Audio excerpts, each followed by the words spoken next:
Welcome to Women in Leadership Talk, where you'll hear from successful women who are empowering other women with their stories of adversity, resiliency, and success. And here is your host, Vicki Bradley, founder and CEO of Women in Leadership Empowered.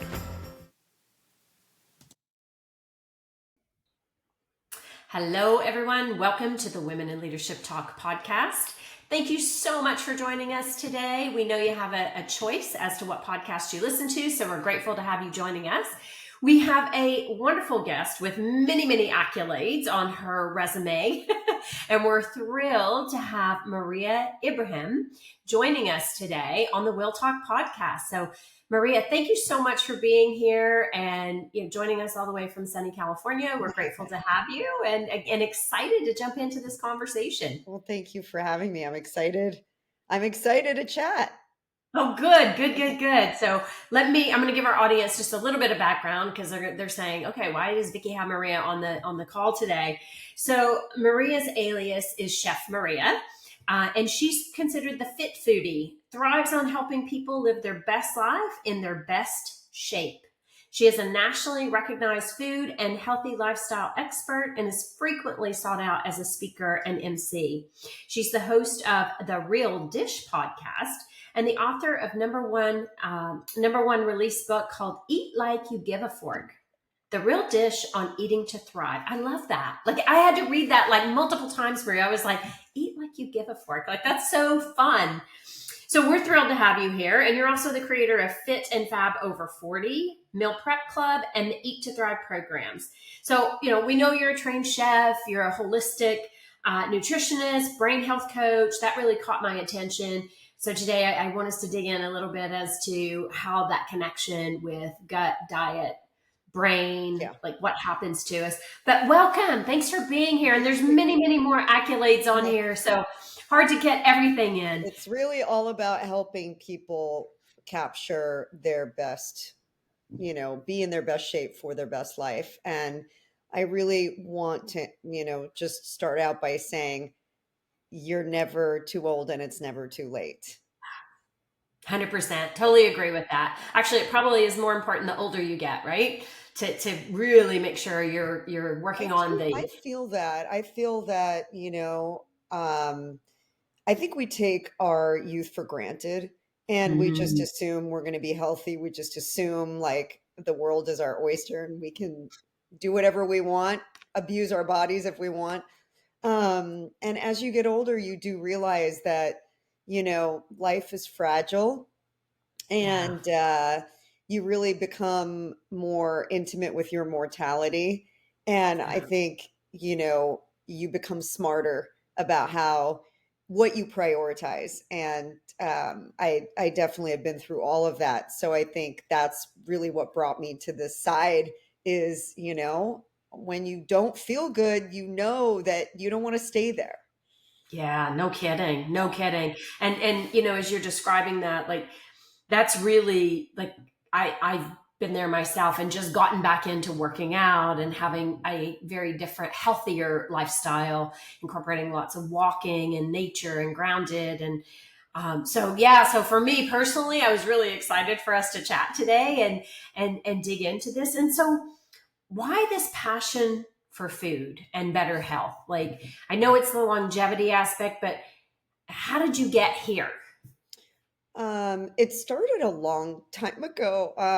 When I was in my, let me just even take you back, culturally, I'm from Egypt and Egyptian culture, we're big foodies. We cook from scratch. People are at the market every day, or at least it was like that when I was growing up. Things have changed a little bit now.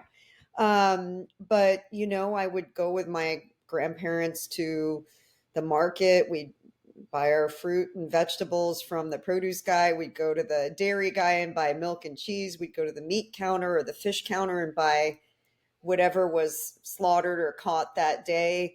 We'd go to the oven to buy bread. It wasn't like it is now. It was really a celebration of what was fresh, and food was very communal for us. It was about coming to the table and enjoying a meal together and being really,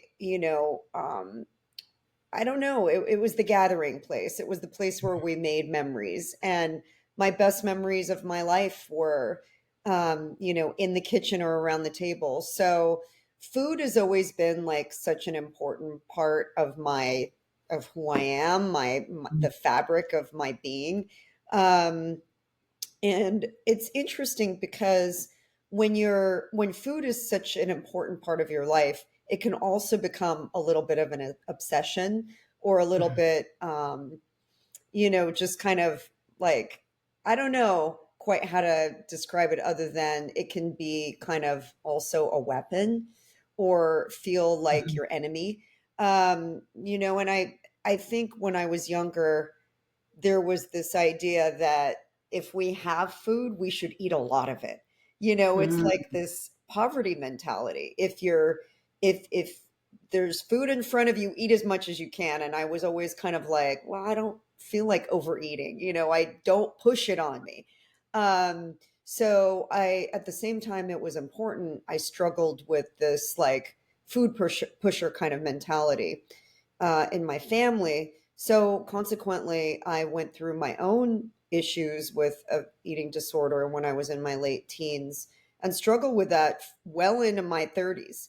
I Mm. can honestly say that was, and I can probably say that even in my 40s, struggled with an eating disorder. So I think I really wanted to solve that for myself. I wanted to have a good relationship with food. I wanted to understand why certain foods would make me feel sick, or Mm. I would not have energy after I ate them, or I would just feel like bloated and nasty, just like I couldn't accomplish anything. So that's when I pursued not only my culinary background, or, training, but also my holistic nutrition training. And Mhm. when I merged the two together, I figured out a lot. And that's really where I unpacked like this intersection between culinary and health, which is where I've lived in my career for, almost 30 years. Amazing. Amazing.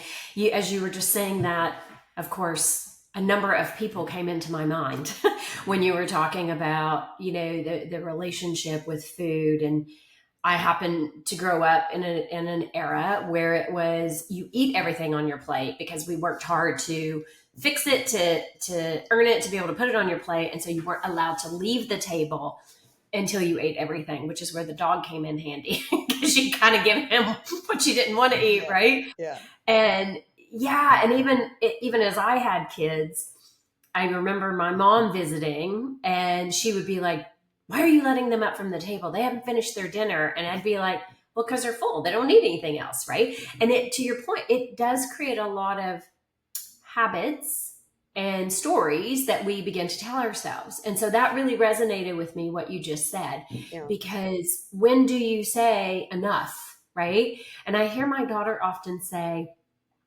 I'm not hungry, but I'm not full. And so there's this game that takes place, right? And then when you were talking about the bloating and how you didn't feel good after you ate certain things, like Yeah. I'm really curious how you learned, like, what was working for your body and what didn't work for your body.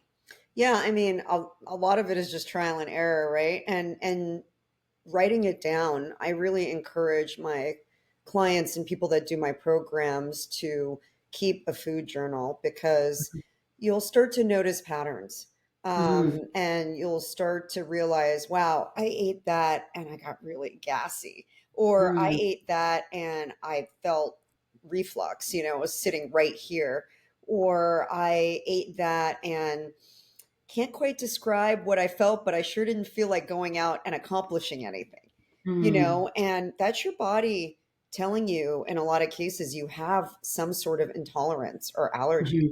Mm-hmm. Um, I had a recent experience where we bought these protein bars, and I know this might be TMI, but every time I would have one, I'd be like, why am I so gassy? Like, this is awful. And then I stopped eating them and I was like, wow, nothing wrong. About It was the that. sugar alcohols in the Ah. bars, I believe, that was causing that. So I think you have to just really kind of be diligent in reading labels, and also looking at your heritage. I mean, looking at your background, like being Middle Eastern, we don't eat a lot of cow dairy. We eat more sheep's milk, goat's milk. And so I, from a young age, have never been able to digest, anything that's very high in dairy very well. Mhm. So Mhm. I think looking at your background and then keeping a food log where you can actually observe like what's going on. Obviously, you can get allergy testing, and that's important, especially for people who have a really high intolerance or could go into anaphylactic shock. But for the average person who's just like, that didn't make me feel good, it's Yeah. probably gluten or dairy or some sort of, sugar alcohol that's giving you that problem. Wow. Wow. I mean, that in itself, because so just tie into reading the labels, Yeah. there's so much stuff that is put into our foods, especially in North America, that you don't even realize, right? Like Right. I saw this thing where they took ketchup and they were looking at the differences between Europe, US, and Canada. And wow, like the US ingredients was massive. Massive. Canada was about half, and then Europe was like, three ingredients.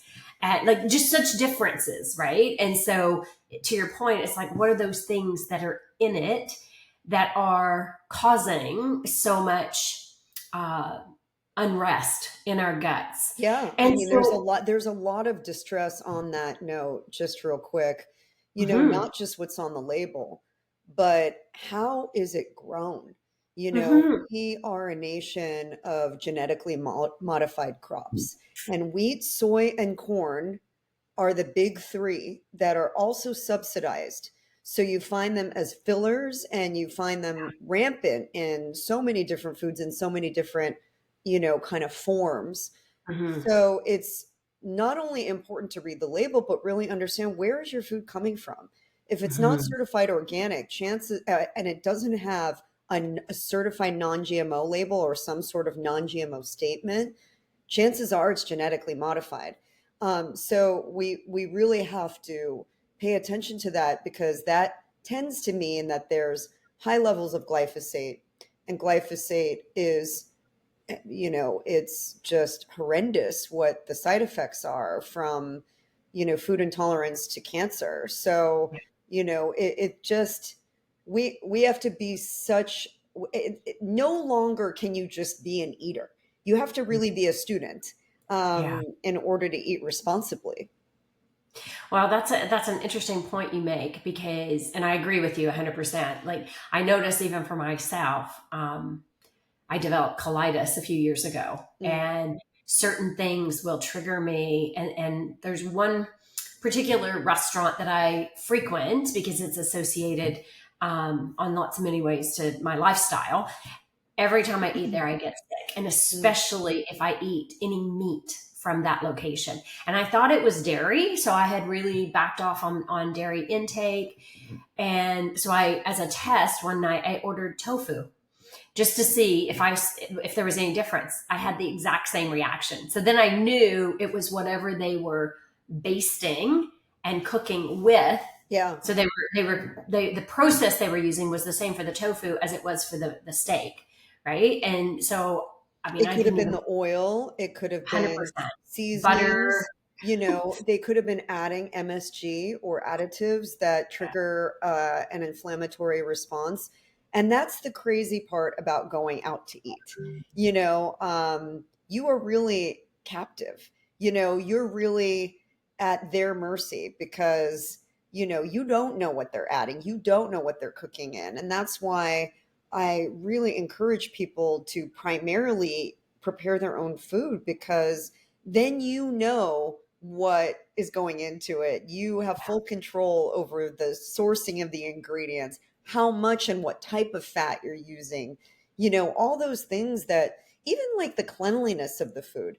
Yes. I created a product called Eat Cleaner. I sold it last year, but, was dedicated to just teaching people about food safety for over 13 years, And it's crazy to think that most of our produce is grown, waxed, pesticide ridden, and then just rinsed casually with water, which is not going to do anything.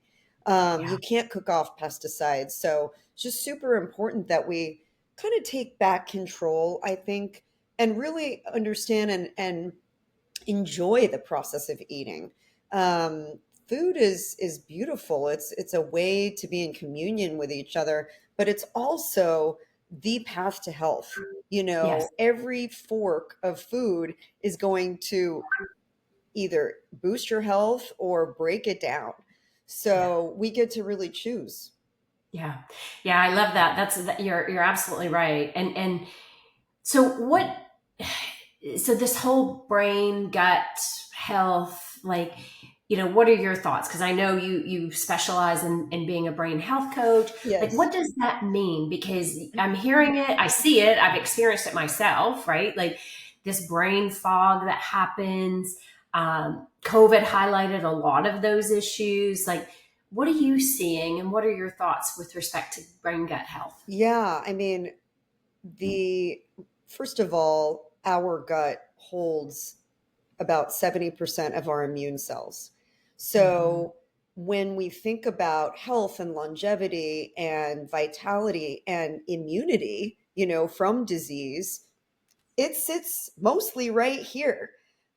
So that's crucially important. And then the brain gut axis, which is a direct relationship between the brain and the gut. The gut is speaking to the brain and the brain to the gut all the time. Hmm. So think about what's connected to the brain, cognitive function, um, disease that affects the brain, like dementia, Alzheimer's, Parkinson's disease, all of these, even stroke is actually a brain disease. People think it's a heart disease, but it's actually a brain disease that can be, amplified by heart issues. But when you think about all of the things that the brain does, it's critically important that the food that we're eating feeds the brain. And our brain is about 60% fat. So when you think about what we need to do to nourish not only our gut, but our brain, it really dictates that we should fill up with healthy essential fatty acids like salmon, mackerel, sardines, all of the good, flax if you're not a meat or fish eater, Hmm. chia seeds, things like that that are rich in omega-3 fatty acids. We want to eat lots of phytonutrient rich foods to feed our gut. We need fiber to feed our gut. I get really concerned about people that are on the carnivore diet for Mm. long periods of time. I mean, it can be a fix for some gut issues, but if you're not getting fiber, you're not actually feeding your prebiotic health, which Mhm. then is important for probiotics to take root. So, Mhm. the more I got certified in early this year because, again, as I age and I see my friends and my friends' parents age, these degenerative diseases that take hold of the brain are absolutely devastating. Yeah. And signs of Alzheimer's, dementia start 30 years prior to them becoming full blown. So when people think that they are just going to be held captive by, like, I'm either going to get the disease or I'm not, that's absolutely not true. You can reverse all of that and you can start today by how you feed your body. And it's just absolutely essential that we understand that, feeding our gut health is so important, more important than anything else, so when you follow like a gut healthy protocol, you're taking that into account, your prebiotics, your probiotics, Right. fatty foods that feed the brain, specifically feed the brain, and lots of phytonutrient rich foods, Mhm. and water. You're going to see me taking sips of water all the time because hydration is so critically important to your cells too. And when your brain functions right, your gut is happy, and vice versa.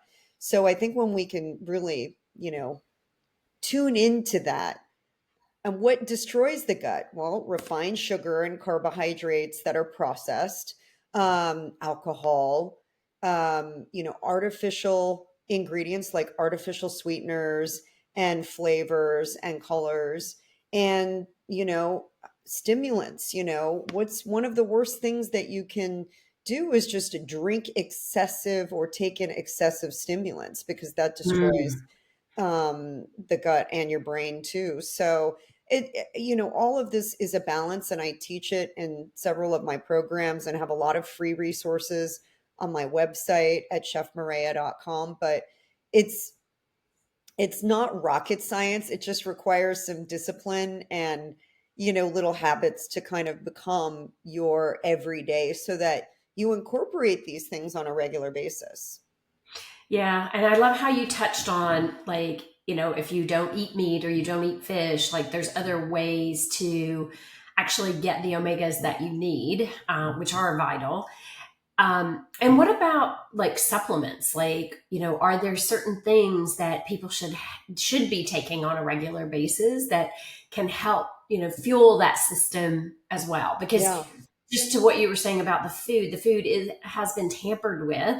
And sometimes it's hard. Sometimes you don't have access to products that are not genetically modified or are not organic, or maybe it's not affordable in some cases. So, Yeah. what are ways to offset that? Yeah, I mean, our soil is depleted.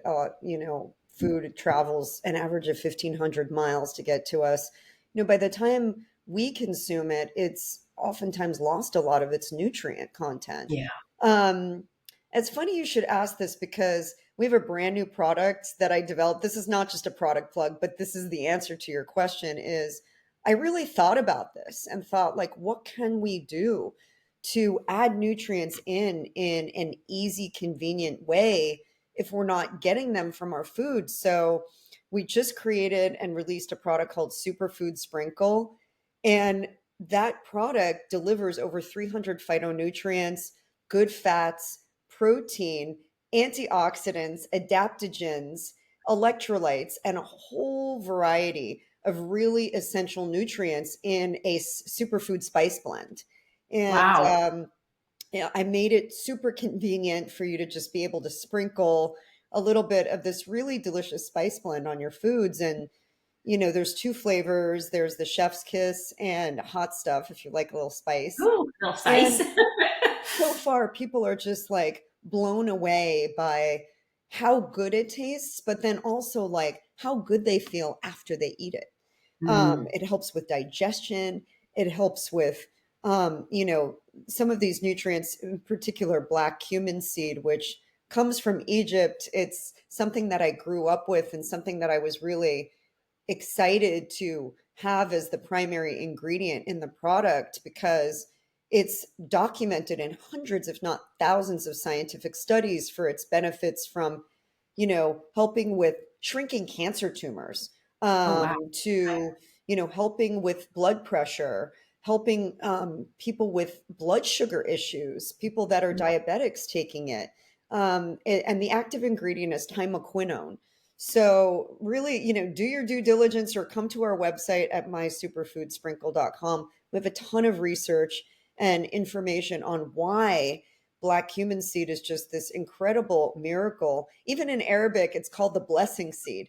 It's called Oh, Habbat I love al-Baraka, and that. in Arabic it translates to the blessing seed. It was found in the tomb of King Tut for his journey to the afterlife. It's mentioned Wow. in the Bible. It's mentioned in the Quran. It's even Hippocrates called it the cure-all. So I'm really taking ancient wisdom and bringing it full circle Mm. back into a modern approach to just being able to sprinkle something on your food. You can add it to eggs, rice, potatoes, your proteins, your tofu, your tempeh, even popcorn. It's fantastic on popcorn. Oh, wow. Um, Okay.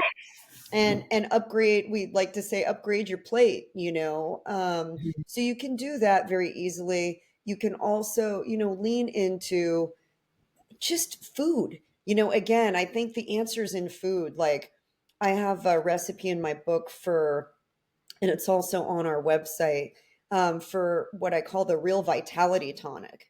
And raw apple cider vinegar is kind of a miracle. Mm. I've been drinking it for decades. And, you get the fermentation from the apples. Apples are one of the most diverse in terms of probiotics of any food you could eat in one package. So you're getting a diversity of probiotics. You're getting all of that fermentation power. And it's just a wonderfully beneficial for your gut. And I add that to fresh ginger, cinnamon, which is really great for your immunity and your gut health as well, and ginger for your digestion.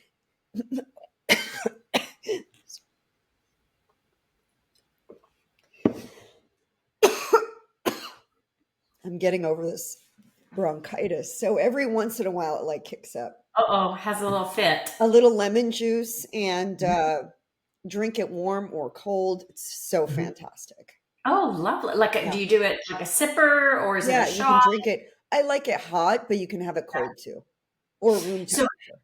interesting you were saying that because I was reading something just recently about like a nice liver detox, and it was similar to what you're describing and adding some turmeric in with it. And I actually enjoyed it because I am a Yeah, decaf coffee drinker. yeah, But I just kind of replaced my coffee and I was drinking it warm. And it does help eliminate a lot of toxins in the body and you feel better. I did anyway. I was sleeping better and I wasn't having cravings like I had been having. yeah. And we, in our superfood sprinkle blend, honestly, you could sprinkle a little bit of that in warm water and drink it because it Oh, has wow. turmeric, black seed, it has functional mushrooms, so lion's mane, lion's mane, chaga, and reishi for brain Okay. health and cognitive health. Um, Black and white sesame seeds, which you can drink, Yes. and they're wonderful sources of good fat. And the list goes on and on. But, I think the answer to so much of our health issues is really in nature. Mm, When you can lean into whole foods, um, you know, properly raised and grown food, it really is a game changer. And I can tell you that now in my 50s, I'm way healthier and more cognizant of all of this. And my digestion is so much better than I ever was in my 20s, 30s, and 40s. I did two bodybuilding competitions in my 50s so far. I really like when you understand the mechanics of the body and how you can build muscle, lower inflammation, boost your metabolism. It's a game changer. yeah. And I Yeah. want to teach that to as many people as that want to hear it because it really is cool to see how your body can morph with Yeah. just mostly what's on the end of your fork.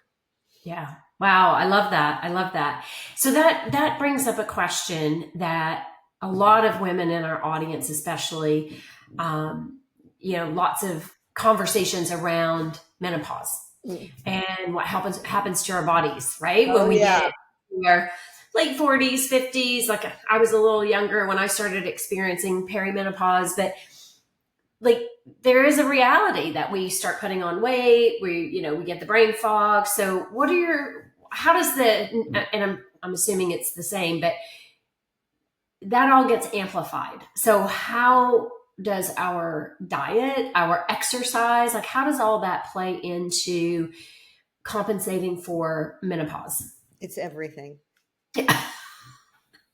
It's everything. I mean, what we did before is not going to work now. Yeah.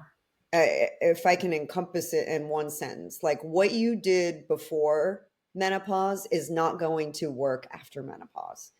And it's because of our hormones, whether you're taking a, bioidentical hormone supplement, if you're on BHRT or HRT or you're not, it still requires us to kind of reevaluate how we approach all these lifestyle aspects from your exercise to what you eat and the macronutrients that you prioritize. Things like alcohol and and caffeine, how they play into the picture, like all of that makes a big difference. Mm. So I'll give you an example.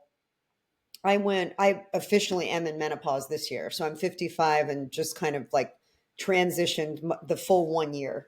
And, you know, I, number one, definitely first noticed this menopause, this kind of like Yes. little tire around my waist. And I was like, I have never had that in my Yeah, entire life. yes. Like, where did Likewise. that come up from? Um, and I start, hot flashes and Mhm. Sweats. anxiety, really severe anxiety, and feelings of like heart palpitations and all of these things where I thought I was having a heart attack. Mhm. Number one, realized that I had to add more protein into my diet, because I've always been a bit of a carbaholic. I've always lived on carbs. I'm a high energy person. I need like quick energy all the time. But I realized that I had to start prioritizing protein because I was losing muscle mass and Mm. gaining belly fat. And that simple change of prioritizing protein and getting about 1 gram of protein per pound of body weight, desired body weight, was the answer. So, and I really learned that when I was prepping for my bikini competitions because protein's so important in building muscle.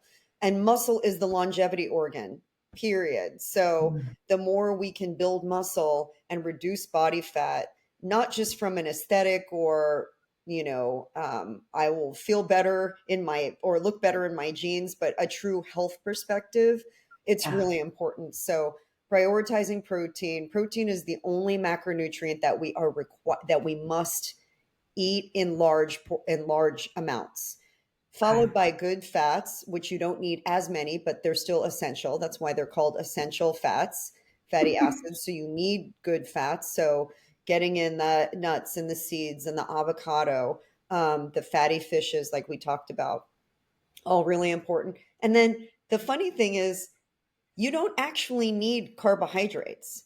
They are something, you need fiber, and fruits and vegetables are a wonderful way to get that, but we don't actually need carbohydrates in order to survive. Mm. Fiber is what we want to focus on. So making sure we're getting fiber rich foods. For women, things like sweet potatoes and avocado are incredibly helpful for balancing your hormones. So, think about your food differently. Think about exercise differently. I used to be a cardio bunny. I couldn't get enough, kickboxing classes and, running and all those things. Well, I realized that those don't help to build muscle. Yeah. Lifting weights builds muscle. Resistance training builds muscle. So those are the types of exercises you want to try and prioritize. You can Mm. still do yoga, but add in those dumbbells, The weight. lift heavy. Yeah. Women need to kind of get over this idea. If you have never been in a gym and lifting weights is intimidating, don't let it be. You have a place in that gym. And I get so excited when I see women my age lifting heavy weights. I'm like, yes, sister, let's do it. I know. Because The that's what push changes too, your right? body. Yeah. It changes Yeah. your body. I have a couple of good friends who are in their 70s who can lift more weight than most people in their 20s. Yeah. So it's not age restricted either. Don't think you're going to hurt yourself. You've got to do it in the right way. You've got to start light and then build up. Don't go in and like kill yourself. But there's a fallacy out there that as we get older, we should like do less. That's just Mm. simply not true. Yeah. If you want to preserve what you've got to do it. Yeah. So Do the work. lifting weights has been a game changer. And then I think lifestyle things like sleeping, for a lot of menopausal women, sleep is like this thing that we struggle with. Hmm. That's where I do lean into supplements. I actually just yesterday, in fact, if you go check out my Instagram at Chef Mareya, I shared a bunch of the supplements that I either have taken or currently take to help with hot flashes, which, Hmm. we got to do everything we can to, you know, combat those so that we can sleep soundly. So things like evening primrose oil and fenugreek and vitamin D. Vitamin D is a hormone. So really, making sure you're getting enough vitamin D if you're in Canada or you're in colder weather areas becomes that much more important because the sun makes its Absolutely. appearance less. So vitamin D, taking an omega-3 supplement. I take black cohosh and red clover. And, there are lots of blends that you can take too for menopause that will help you with your hot flashes. So I think, a lot of it is just experimentation and seeing what works for you. But, you know, the one you got with the things that you have to add in, there are things that you have to cut out. And the biggest game changer for me was alcohol. Yeah. Not that I was ever a big drinker. I've never been a big drinker, but even a glass of wine could set me off, especially Mhm. red wine. What I found out is the sulfites that are in red wine in particular, that again get added mostly with American wine, are a real problem for women in menopause. So um, Absolutely. take a look at Attest your to that. alcohol intake. And alcohol is sugar. So what Yeah. happens? We drink a cocktail or two at night, and then the sugars get metabolized and they wake us up in the middle of the night. So that doesn't help your problem either. So, take a look at your lifestyle habits. And I have a free resource on my website at chefmareya.com. It's called Happy Hormones. And I go through all this stuff, all the things that were a big aha that I discovered because I wasn't getting the answers from my doctor. My doctor was not helping me at all. Well, that Um, is the challenge, right? They have yeah, such little training on women's health in totality, but hormones especially. It's like a day in the whole training of, or maybe a week. It's not a lot of training, is the yeah, point. And yeah. so women are pushing for answers, right? And HRT has had such a bad reputation, hormone replacement therapy, if anybody's curious what HRT is, that's had such a bad rap for so long. And now they're saying, actually, it's not a bad thing. And so it's a balance, right? And everybody is different. But It is. yeah, And I think finding some of these answers out for yourself, like I know that HRT, the studies are now saying that it's much safer. My feeling on it is I think everything that you put in your mouth requires you thinking about it. yeah, Everything you put on your skin, whether it's transdermal or something that you're taking in your mouth, like it all requires thoughtfulness. yeah.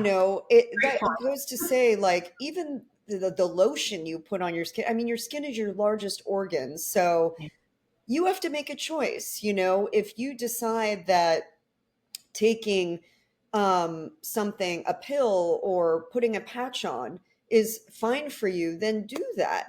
But if you want to do things, I mean, I think about my ancestors, I think about my grandmother who lived, you know, into her, late 70s that never took, all of these things. And I wonder, like, what did she do? How did yeah. she how did she do this and do it well and live a full life? And so, again, I think this is very personal. It's a very personal choice, but know there are answers out there. There are communities out there of people that want to help you, that don't want to see you struggle. I didn't want to see anybody else struggle because I struggled. And that was Yeah. right at the height of the pandemic when I was going through peri and just feeling so lost and so like, wow, I can't even get help from my doctor. Why do I feel like I have to struggle through this? I think the conversations in the last 4 years have opened up significantly, but even 4 years ago, it wasn't like that. Yeah. So Oh, 100%. Even I see it. I mean, I've been dealing with it for a while now, and I've seen a huge shift in how we even talk about it just yeah, in the last year, right? yeah. And then the communities that you're in, more women asking questions and saying, "What have you tried? What's worked?" So I think what you're saying is 100%, 100% correct. Um, Even eating too late, we talk about alcohol. Like I give Mhm. guidance on like when to eat, how often to eat. One of the big things with menopause is managing your blood sugar. Yeah, Women over 50 become at the highest risk of heart disease, and heart disease is intrinsically tied to managing your blood sugar. I mean, right. these are the things that people don't talk about very Yeah, often, but you don't want to spike your insulin because that then leads to a whole host of other problems, including diabetes. So, how do you manage that? Well, you never want to get hungry. You never want to get hangry.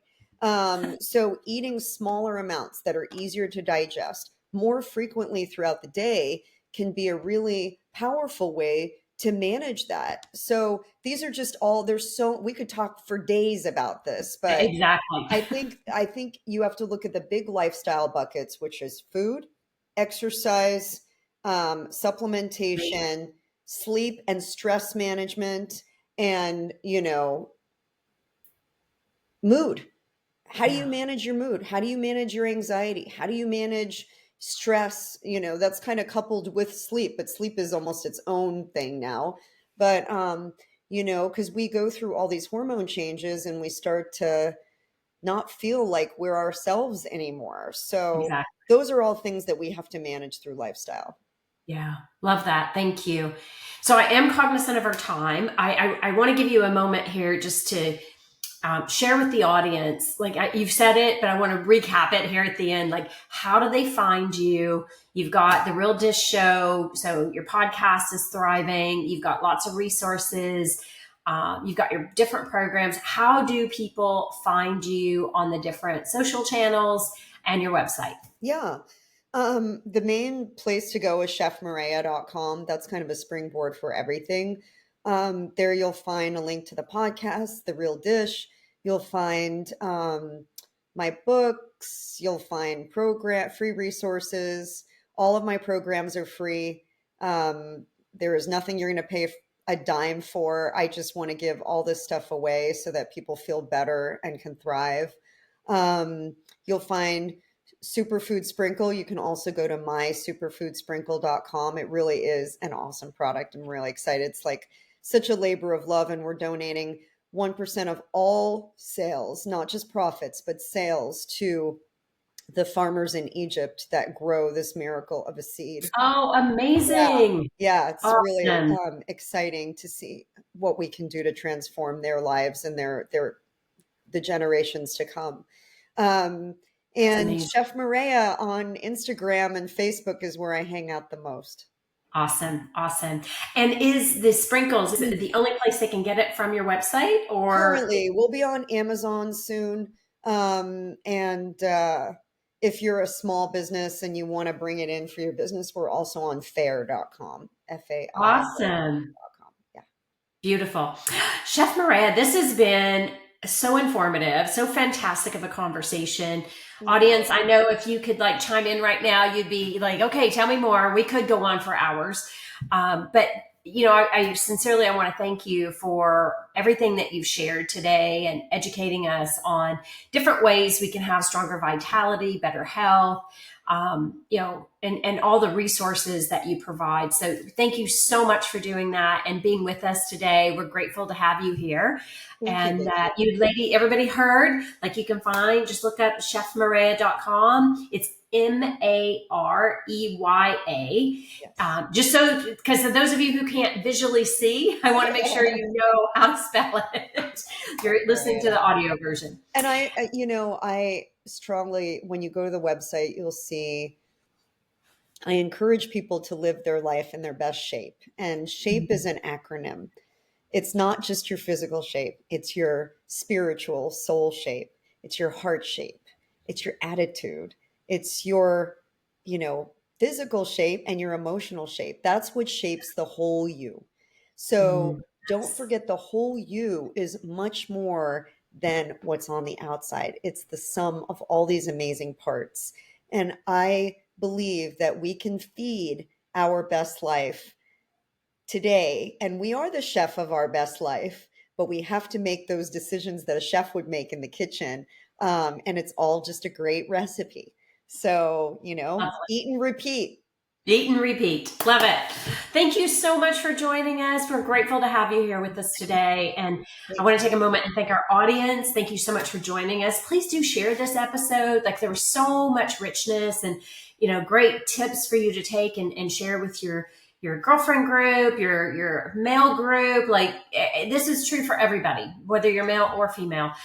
So please do share this episode. Let us know what you thought of the conversation today. We'd love to hear your thoughts and what you'd like to hear more of, what you want to hear less of.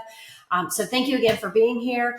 And if you're curious to learn more about the Women in Leadership Empowered offerings that we have, you can visit our website at www.willempowered. That's 1L, womeninleadershipempowered.com. There's lots of resources there as well. And we have a wonderful monthly newsletter that you can subscribe to that provides all kinds of great tips on leadership. So thank you everyone for being here today. Take care and live your best life. And we'll see you on the next WIL Talk podcast. Thank you for joining us for WIL Talk, sponsored by Women in Leadership Empowered. To learn more about our programs, please visit www.willempowered.com. We look forward to seeing you in our community.